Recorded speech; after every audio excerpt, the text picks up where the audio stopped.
Check two. Good evening, ladies and gentlemen. My name is DiBenedetto, currently Interim Assistant Superintendent of Schools, soon to be Interim Superintendent of Schools. I'm very honored to be in that capacity, both now and in the future. I'm here to talk to you tonight in an attempt to try to give you recommendations that I have made to the Board of Education in my short tenure since I've begun to meet with them again on a regular basis. I've been to the last two board meetings. You have a Board of Education that is highly functional. You have a Board of Education that is highly interested in what's happening, and I tend to confuse them a little bit with some of the new stuff that I put out, but we're all in this together, so I'm trying to straighten out some items. Rumors. I got a call before asking me why I moved this meeting to the firehouse because it was going to be so crowded. That is a rumor, and they are all over the place. So one of my goals tonight is to try to get you to understand two things. Number one, take rumors with a significant grain of salt. And number two, if you hear a rumor and you think it might have some capacity of truth, email me, call me up. I promise you I'll get back to you, and I will post that question on what is soon to be my blog. As soon as I take over the superintendent position, I will be starting a blog that is essentially designed to answer questions that people have and do away with rumors. So I'm going to try to give you some facts tonight, and I'm going to explain a lot of things, and it's not easy. I told the board Monday night that we are in a situation that is significantly complex. Let me explain why. I'm going to throw 6 or 7 words at you. You'll know what most of them mean. Some of them may need an explanation. Facilities, you know that. Feasibility study, you've heard of that. You're not sure what it is. The 23-24 school budget, you'll be hearing a lot more on that in the future. A referendum, what is that? I will explain it. Grade level reconfiguration. If we have to do that, what do we do? And that means what kids go to what school. Enrollment. All of a sudden, enrollment has leveled off and is actually going up a little bit. High school displacement. I will address that significantly. And Tulsa Trail. I will also address that significantly. All of those items have an attachment to it. They're all connected. And because they're all connected, a lot of rumors have come out of that mix, out of that complex mix of different things. So I'm here to try to straighten the record out. I'm going to start, instead of going through all this and then giving you my recommendations at the end, I'm going to start and give you what recommendations I made to the Board of Education on Monday night. I recommended to the Board of Education that they not close the Tulsa Trail School. I made a recommendation to the Board of Education that under no circumstances would I, as superintendent of schools, ever recommend that our high school kids go to another high school.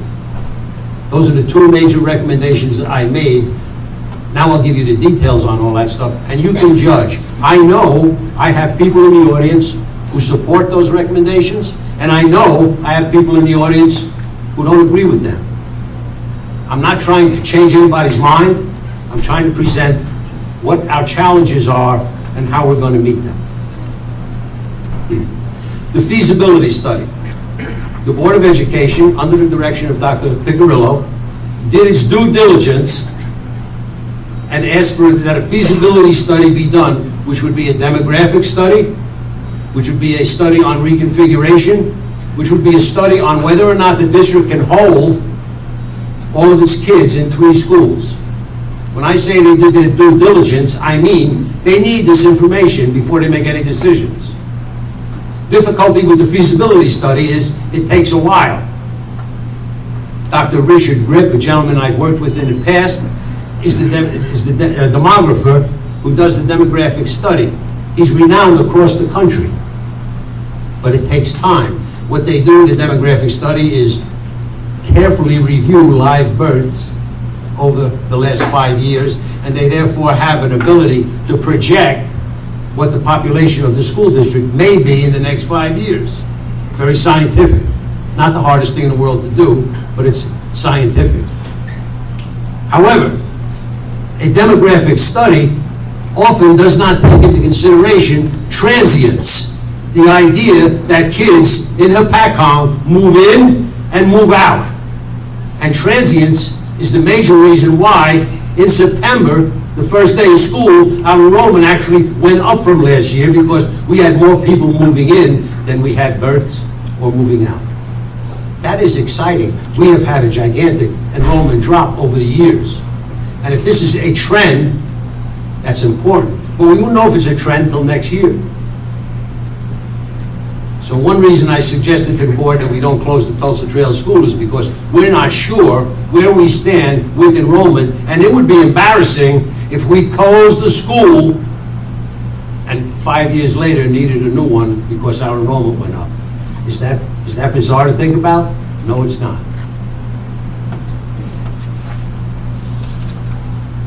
When I came back in March, Dr. Piccirillo asked me to do a study as to whether or not, if Tulsa Trail closed, would we be able to handle the number of kids? The answer, quite frankly, that I found out was yes, it could.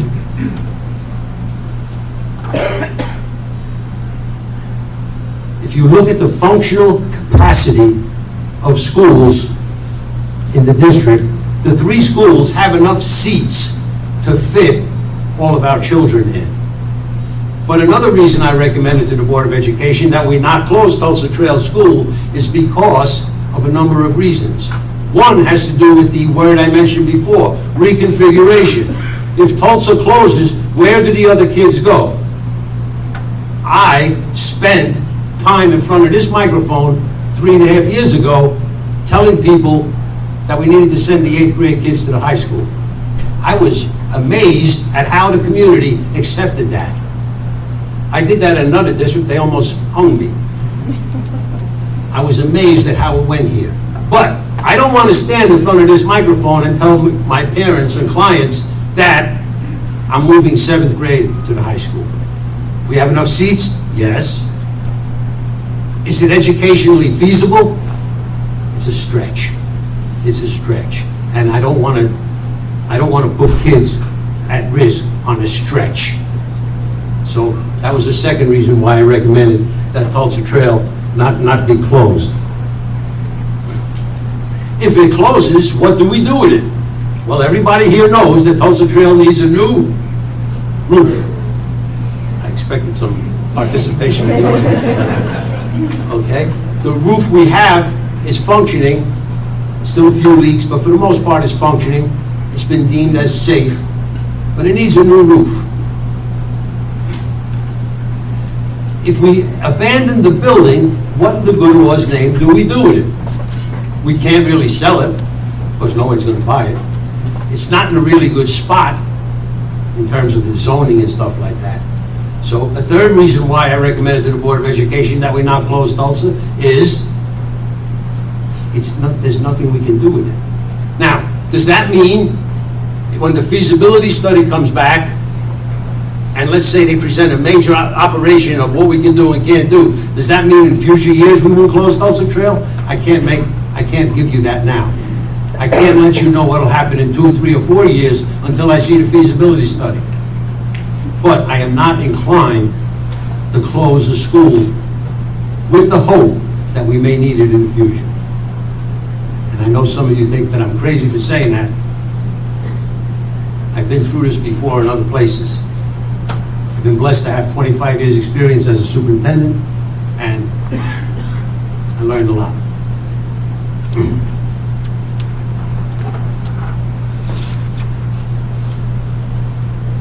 There's another difficulty with closing Tulsa Trail, and it has to do with timing. If the feasibility study came back in March, which is when we expected, the board would then have to decide what they want to do. That will take a month. 2 meetings, it'll take a month. That means in April, we will have to apply to the Department of Education should the board say they want to close the school. but the Department of Education is slow. We won't get that information back until the summer, or maybe if we're lucky, early June. That does us no good, because our budget for next year has to be done by March. So if they tell me that I can close Tulsa Trail, and the state gives me permission in May or June, I still can't close Tulsa Trail even if I wanted to, because I can't function my people, my custodians, and my maintenance people. I can't get them to move an entire building with 20-something classrooms in it and still do the regular maintenance and custodial work that needs to be done over the summer. So, my humble opinion is closing Tulsa Trail next year is not an issue. It's not going to happen.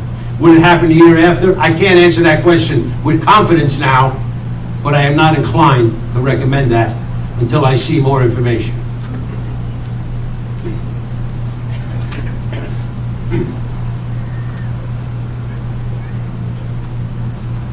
The reconfiguration of classes is another issue. If you close a school, you have to put the other kids someplace.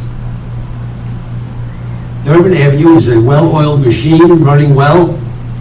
It has room for 300 kids. There's still room for a few more. The operation is a good one. The teachers are excellent. The principal is excellent. We're in good shape at Durbin. I would not recommend changing that at all.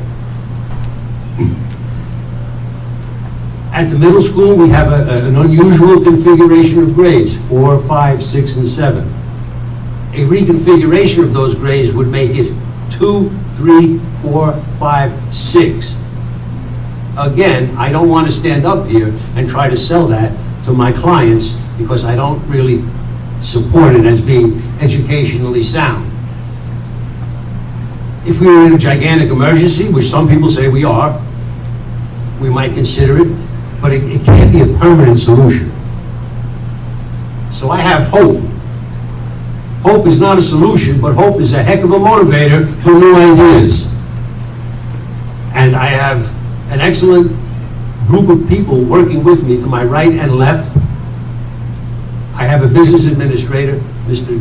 Hollenbeck, who is becoming very adept at his job and finding and squirreling away money that we can use for the future. So I am very, very hopeful that we can get through this, and it's not a gigantic emergency. Well, how are you going to deal with state aid? State aid cuts are almost finished. It's a 6-year period. We're going to lose 90% of our state aid. Next year it'll be $1.1 million. That's half of what we've been losing the last few years. Can we survive that? Yes. It will not be friendly. It will be painful. But as I said, we have a lot of experience here, and we are in the process of making sure that we can do the best that we can for our kids under the circumstances. The 6th year of the budget cuts, we only lose $300,000. That sounds like a gift. But we can do this. I believe firmly we can do this, and it is my intention to try to put it through to the best of my ability. Now, going back to the timing issue, if, let's say the board insists on closing Tulsa Trail, I say I can't do it by September because of the timing circumstance. We're in a situation that the budget for the year, for the next school year has to be in, as I said, in March. Well, I can't make 2 budgets up. If I have to cut any staff members, I have to tell them by a certain date, by law, and that's it. It used to be April 15th. It's extended now to May 15th, but that doesn't help me with a budget. I can't do 2 budgets and then submit one based on what the feasibility study tells us or what the state tells us. I can only submit 1 budget. So, as I said, if you're worried about Tulsa Trail closing in September, please don't worry about that. It's unlikely to happen under any circumstances. Apacon High School. Dr. Piccirillo did his due diligence, and he took a great beating for it, but he had to do it. had to ascertain if there were any neighboring schools willing to share with us in a numerous number of ways, not just taking our kids. We talked about matching up with technology. We talked about sharing services. He didn't get many takers. The thought of our high school kids going to another district, to me, is a dagger in the heart of the town. We have many, many proud graduates of Apacon High School. The Chiefs are a somewhat sacred nickname of that group. I don't believe that it would be in the best interest of our town to send our kids to another place. The feasibility study was originally going to marry that to its responsibility, but they've done away with it. So, it is with great meaning that I say to you, our Apacon High School is going to remain intact. It's going to be small. There are smaller schools in the state, some of them very close by. But I made a strong recommendation to the board that there be no consideration of moving our high school kids to another district, but no other district exists. Taking in a whole 4 classes from another school is a major, major undertaking, and it's not a simple process. So the 2 issues that drew the most rumors having to do with the high school and Tulsa Trail, I hope that I've given you some concrete information which put some medicine on the wound, and that rumors stop a little bit.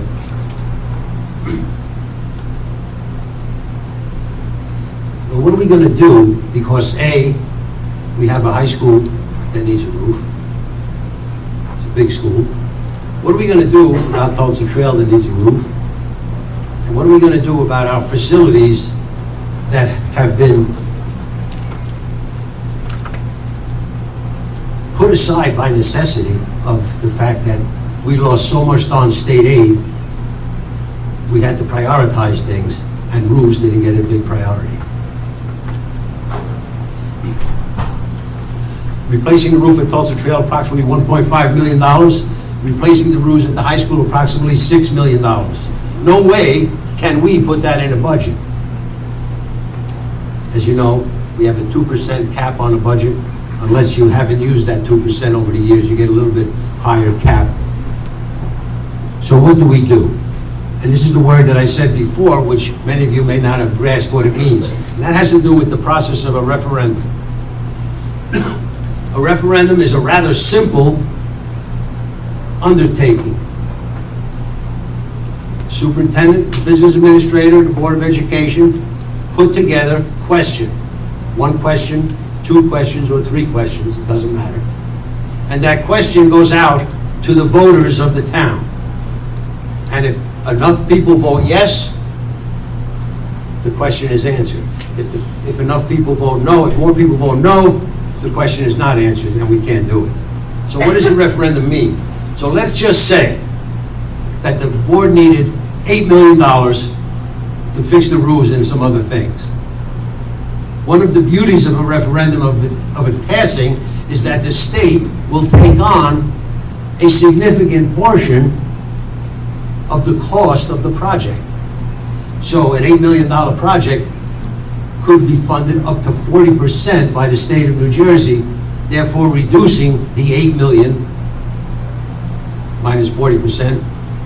I'm not doing math real good in my head right now, so you have to figure it out. That's the beauty of a referendum. What kind of questions do you ask?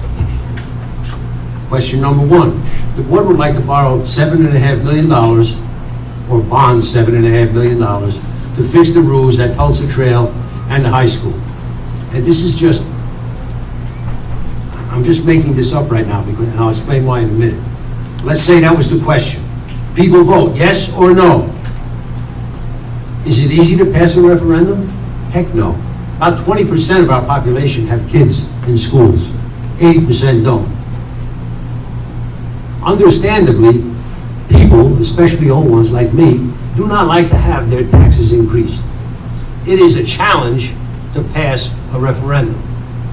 But is it impossible? No. Have I done referenda before? Yes, I did 3 of them. Did any of them pass? Yes, all 3 of them. Had they been referended prior to my getting to the district? Yes, they all got crushed. So it is a doable circumstance, and I say that experientially. If the board wants, they can add a second question, and people have the right to vote yes on one and no on the other, or yes on both or no on both. So let's say that we had a third situation. We wanted to put bathrooms in the kindergarten classrooms at Durbin Avenue or in the preschool classrooms at Durbin Avenue. That might be another question. Same thing, people vote.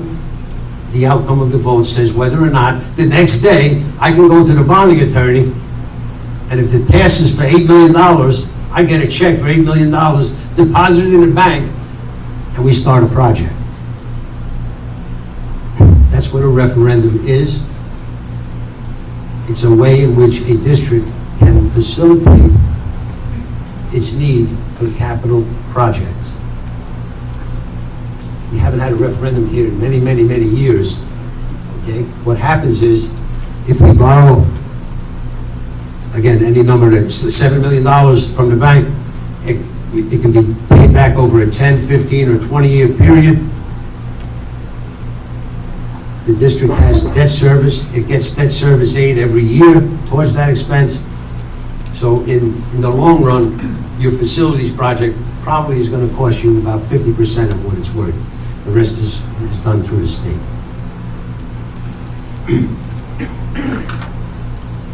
I need you guys to think a few minutes because I'm going to answer questions, but I need to check my notes while you're thinking. I'll check my notes. Somebody asked me, what is the capacity of our schools, the operational capacity of our schools? Okay, the high school can fit 985 kids in terms of operational capacity. Durbin can fit 313, Tulsa Trail 267, and the middle school 592. However, those rules were written before a significant legislation about special education was passed. So if I have a school that the state says I can hold 500 kids in, and I have 20 classrooms, that's based on the idea of 20 or so kids in a room. You have to have one child needs 200 square feet of space in the classroom. Because the rules have changed and special ed classes now are often smaller, the operational capacity numbers don't necessarily meet what the true demands are. Okay, if I have a class with multiply disabled children in it, and I have 6 kids in it, that's a classroom. It's not a 20-kid classroom. So, going back, I know I'm going back and forth, but I told you this was all related. What I'm trying to do is give you the idea that we can move kids, but how we move them is the challenge more than where we move them. I mentioned to you that our budget next year will be a $1.1 million cut in state aid. We are doing our best to save our pennies with this budget, to hopefully have some ability to offset some of those costs. We are not replacing the assistant superintendent position in the school district. That alone saves the district between salary and between health benefits about $160,000. So that's a start. We're just starting the budget now, and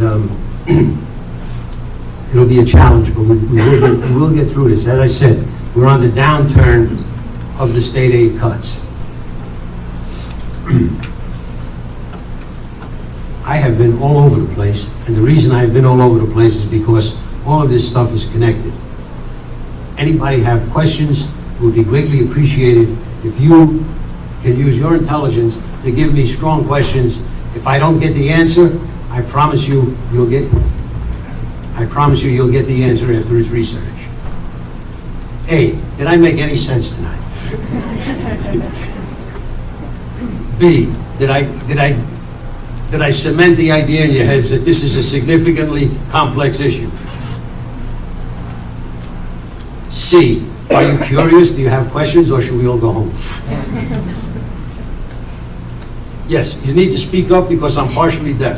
That's not a problem. So if we do pass the referendum and we are able to manufacture fixing the roofs, what would happen with the student population during that time? Will the school still be functional while it's being fixed? Yeah.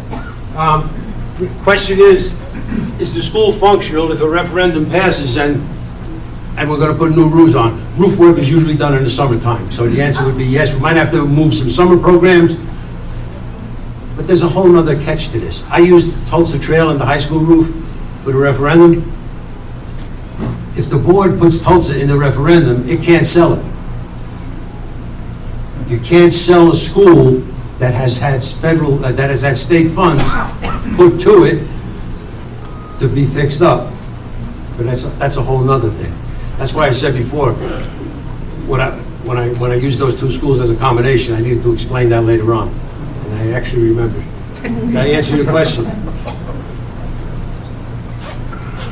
Yes, please. It sounded to me as if you were saying, you've made these suggestions and this is what you want. Can the board trash what you want and just say, great, good for you, this is what we want though? Like, does the board have more power over these issues than you? The board has power. I presented this before they hired me, so I feel comfortable.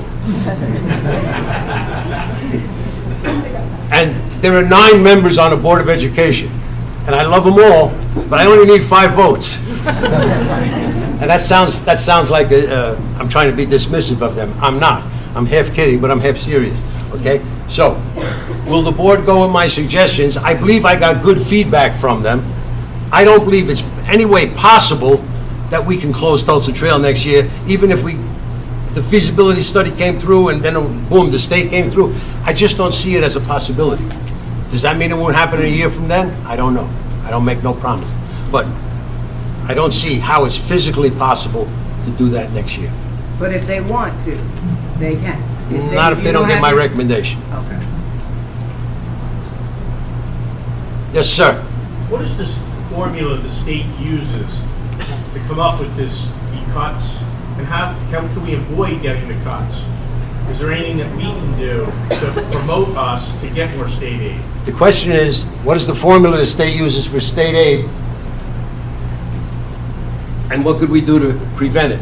The only chance we had to prevent state aid cuts was to go do something 6 years ago when they first announced them. I'll be honest with you, we tried, but we did not get a lot of support, and we're not the only district in this situation. Kittatinny is getting cut just as much as we are. Vernon's getting cut just about as much as we are. There was no public rally against this because I don't think people believed it was going to happen. The formula is a mystery. Districts are suing the state to get the formula. Nobody knows exactly what it is.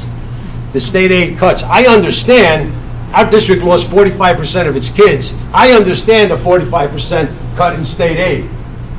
But I don't understand a 90% cut in state aid. And that's what's happening. I do believe, again, I said,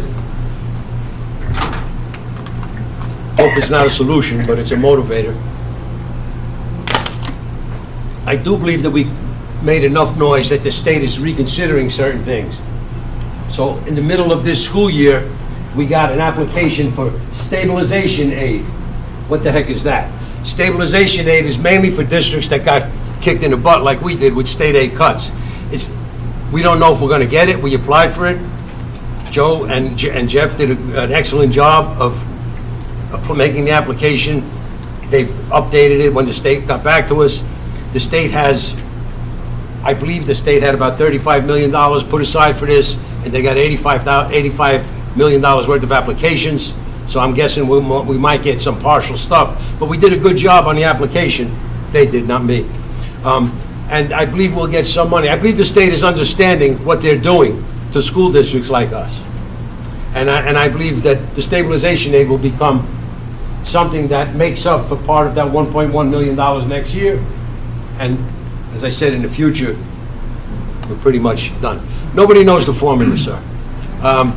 I'll be honest with you, I'm not a political person. The two counties that got crushed by state aid cuts are, one is in South Jersey, one is here, and they're strong red districts. And that's a fact. I'm not saying that's good, bad, or ugly, but that's the truth. And nobody can argue with that. Yes, sir. Now, has the town itself and the school looked at the projections of the growth of the town? Are they anticipating more people moving in? That's what we're awaiting, sir. That's what the demographic study is. Okay. Again, I warn, and I explained this to the board, a demographic study is often based on live births. That's not driving any increase in kids. Transients, move in and move out, that is driving. And I'll tell you, we have a strong Latino population moving into the town, and I have dynamic families and kids, and I have a situation of growth that has caused me to come up with some of those ideas that are motivated by hope. And I started sharing them with Mrs. Martinez. I think we're blessed. It's going to be good. How many students do we have currently, and what was it last year that you said that there was an increase this year? I took the numbers the first day of school. We were up a small number. Tomorrow is the day we certify our enrollment. As soon as I get those numbers, I'm going to post them.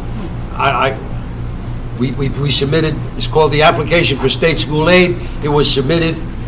We get edits back when other districts and us don't agree on everything. Tomorrow it's due, it'll be done. I should have those numbers very soon. And Last year and this year's? Last year's numbers Yeah. and this year's?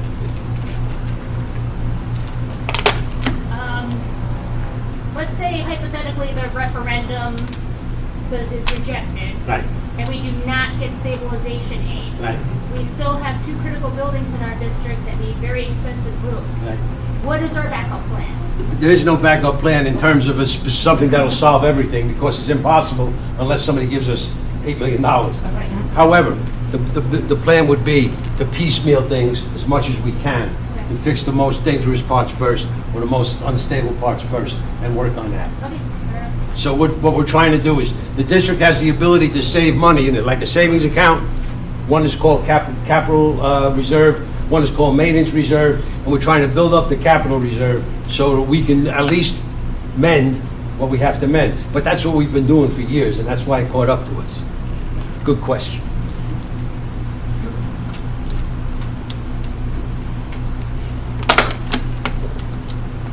I had questions about our high school.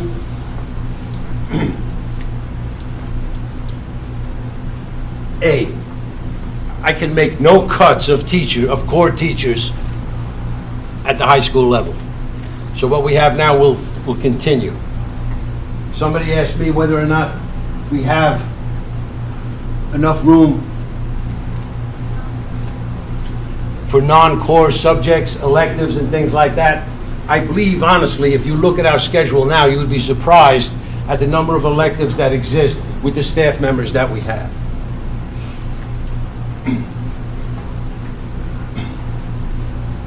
The one thing that hurts the high school the most, and I have no intention of causing anyone to be angry, but I may make you angry if you're in this.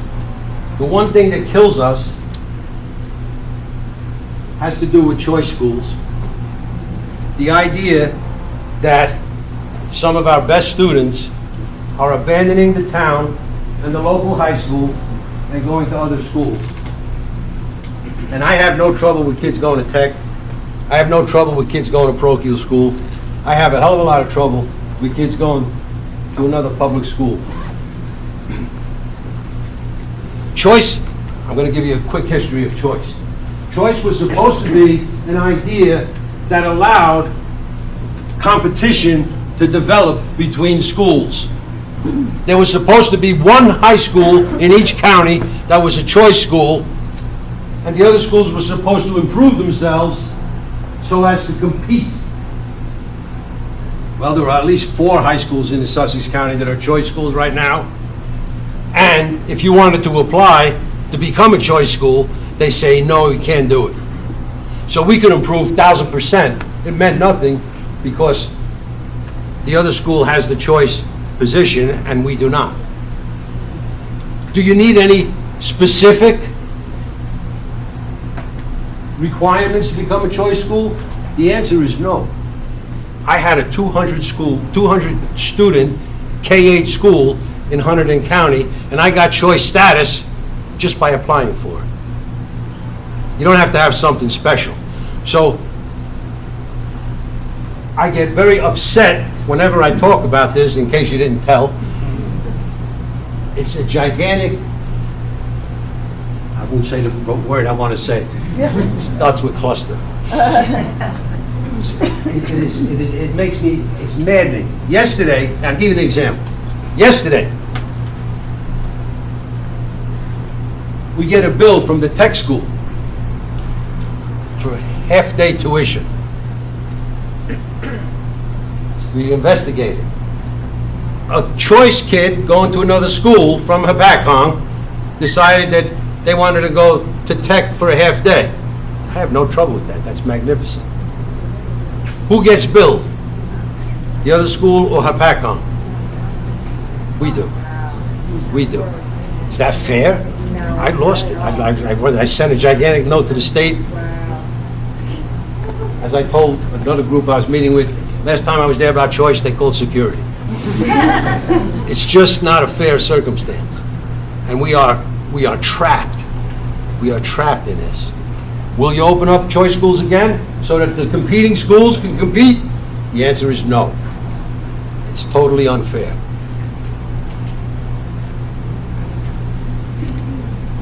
Again, I jumped all over the place. Any other questions?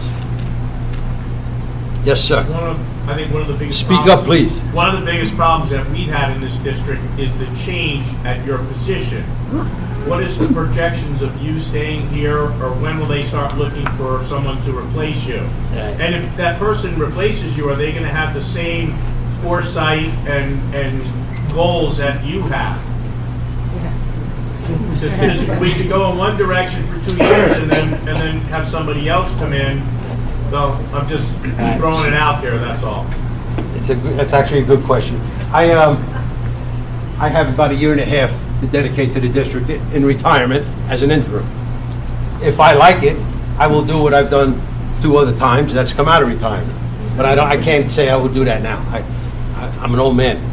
I'm 72 years old, and thank God I'm okay. But who knows what's going to happen down the road? But I also think of baseball, think of the bullpen. When Miss Miller needed a speech therapist this year to replace somebody on maternity leave, Mr. D went to the bullpen, called somebody up who was retired like he is. We had a speech therapist for 4 months. I have a bullpen of future superintendents that would be interested in working here. I've already begun working on it. Of course, the board might not want somebody who thinks like me. You're already trying to set that in motion and trying to... I have already started on it. Go away with this, please. If you hear a rumor, email me. If you need an answer to a question, email me. If you're worried about Tulsa Trail closing, don't worry about it now. If you're worried about the high school kids going another place, don't worry about it. Thank you very much. God bless all of you.